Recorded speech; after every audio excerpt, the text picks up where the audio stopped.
Hello, my name is Emily McCoy, and I am a certified school librarian, and I am excited to teach you about the different types of books today. So let's get started. First of all, one of the things I love about reading is that students can read for enjoyment. Ultimately, that's what I want them all to eventually feel. They can also take information from books and resources to complete their school projects and assignments. They can refer to books to make notes for learning and to prepare for exams. So, as a librarian, I love it that I can help the teachers with all of these different types of tasks. So, we're going to get started with the different types of books.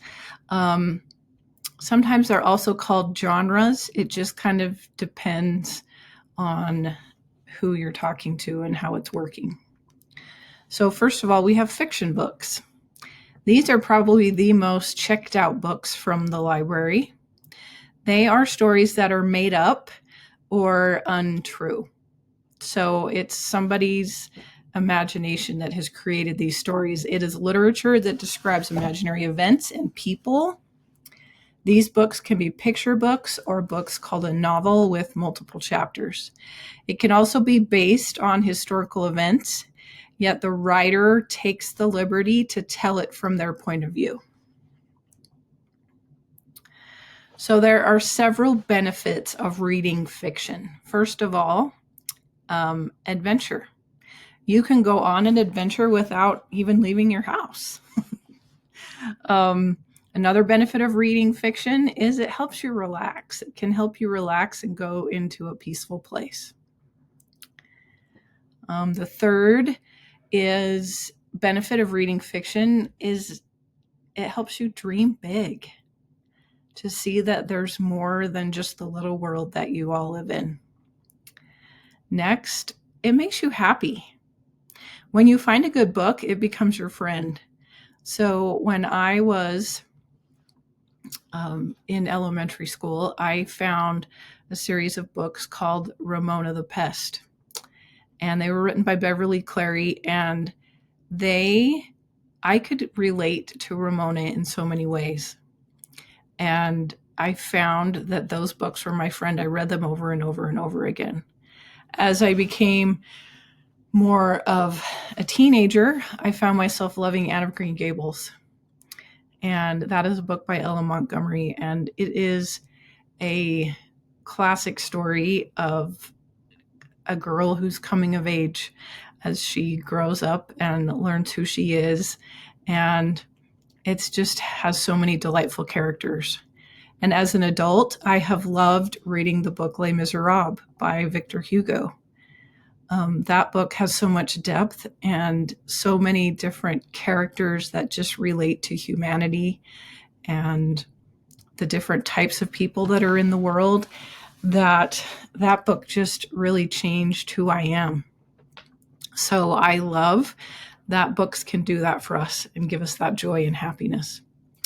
The benefits of reading fiction, also, it's about imagination. It expands your imagination. It gives you that magical element and a place of wonder, which is so important in today's day and age. And the last benefit of reading fiction is the experience. You can experience things without having to go through it yourself. So there are several different categories in fiction.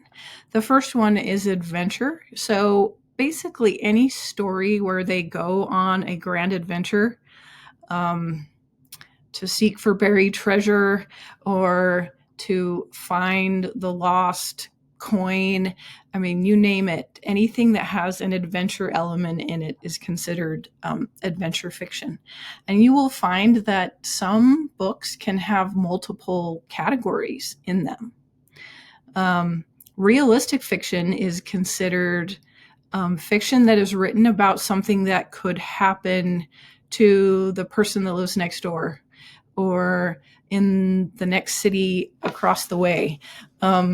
It's basically something that could happen like right here and now. So my daughter actually really loved to read realistic fiction stories. The Ramona the Pest series that I mentioned before, that is considered realistic fiction. Fantasy fiction is where there is some kind of magical element or animals that are not real, such as unicorns or magicians, magic, fairies, things like that. The Lord of the Rings series is considered fantasy, as well as the Harry Potter series. So those are considered fantasy stories, and that is the biggest section in my library. Those are the books that the students love to read the most in my library.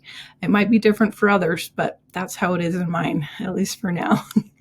Mystery fiction, that is usually some kind of mystery that they are trying to solve, whether it's someone was murdered and they have to figure out who it is, or there's a mystery of someone, a missing person, or a mystery of a book that just shows up and they have to figure out where it came from.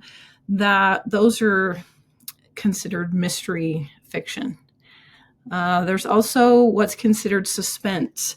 So that is often called horror fiction as well. So it's kind of the scary stories or the spooky stories, stories that leave a little bit of suspense.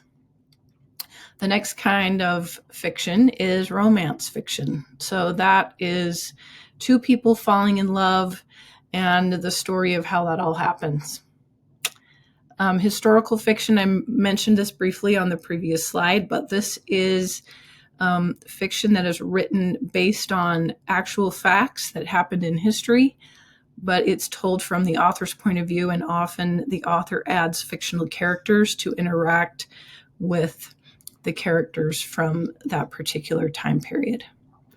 And then you have science fiction. So science fiction is based on science. So it's things that could scientifically be explained, but yet it's written in a fictional way. So Star Wars is considered science fiction, as well as like 20,000 Leagues Under the Sea. Any kind of dystopian fiction is considered, where it's kind of in a future world and this is what happens to the world. That's also considered science fiction. So those are the different types and categories that you'll find in fiction. The next kind of book is called a nonfiction book. So these are books with accurate, genuine, and legitimate facts and events that really happened. These books have factual information that is true. So if you're checking out a book about a penguin, it's going to have factual information about the penguin, where it lives, how it lays its eggs, how it lives, what it eats, where it lives, etc. So it's going to be actual facts about that particular thing. Now, there's definitely different types of nonfiction, but whether it's you're learning how to draw or you're wanting to learn about a particular religion, maybe you want to learn about cooking or what it's like to be a computer programmer, those are all considered nonfiction because it's things that are true that actually happen here in our very world. So the benefits of reading nonfiction, when you read science nonfiction, it helps you learn about the physical and the animals that live in the natural world and how it works. When it comes to reading history nonfiction, it helps you understand the past to interpret what happens today and predict what happens in the future. As a society, we don't want to repeat history, especially some of the traumatic things that have happened. And so by reading history, it helps us not repeat it.